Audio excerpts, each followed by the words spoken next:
4 மாதத்துக்கு முன்னால் என் தோழியை சந்தித்த போது ஒரே பொழப்பந்தான், ஹேர் லாஸ் ஆகுது என் பொண்ணுக்கு அப்படின்னு சொல்லிட்டு.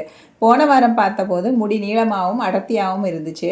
என்ன மேஜிக் இது என்ன கேட்டபோது அவள் சொன்ன டிப்ஸ் தாங்க இது. கொப்பரை தேங்காய் கொஞ்சமாக எடுத்துக்கலாம், 4-5 பீஸு, முளைவிட்ட வெந்தயம், அப்புறம் ஃப்ளாக்ஸீடு 2 டேபிள் ஸ்பூனு திரித்து வச்சுருந்தா, 4-5 சின்ன வெங்காயம், அப்புறம் பூசணம் வந்த நெல்லிக்காய் 1 வாரம் வெளியே இருந்து, ஒரு கைப்பிடி கருவேப்பிலை, நெல்லிக்காய் 2 எடுத்தால் போதும். வெற்றிலை ரொம்ப பெருசுனா 1, இது 2 பேருக்கானது. ஸோ நான் 2 வெற்றிலை எடுத்துக்கிட்டேன்.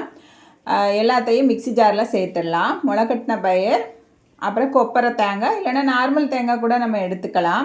இந்த மாதிரி சில்லாட்டே எடுத்துக்கலாம், துருவின தேங்காய் கூட சேர்த்துக்கலாம். வெற்றிலை சின்னதுன்னா 3 எண்ணெய் எடுத்துக்கணும். ஃப்ளாக்ஸீடு பிடிச்சி வச்சுருந்தனால நான் அப்படியே சேர்த்துக்கிட்டேன். முழுசுனா ஃபஸ்ட்டு மிக்சியில் போட்டு திருக்கிக்கோங்க. கஞ்சிவண்ணி 2 நாளைக்கு முன்னால் சோறோடி சேர்ந்ததே சேர்த்து நல்லா அரைச்சி இந்த மாதிரி எடுத்துக்கணும். குளிக்க போகிறதுக்கு 30 நிமிஷத்துக்கு முன்னாடி இதை ஹேரில் நல்லா அழுத்தமாக தேய்ச்சி மசாஜ் பண்ணிவிட்டு லைட்டாக சீயக்காய் தேய்ச்சி குளிச்சு வந்தால் ஹேர் நல்லா சாஃப்டாகவும் லாங்காகவும் வளரும். கண்டிப்பாக ட்ரை பண்ணி பாருங்கள். தேங்க்யூ.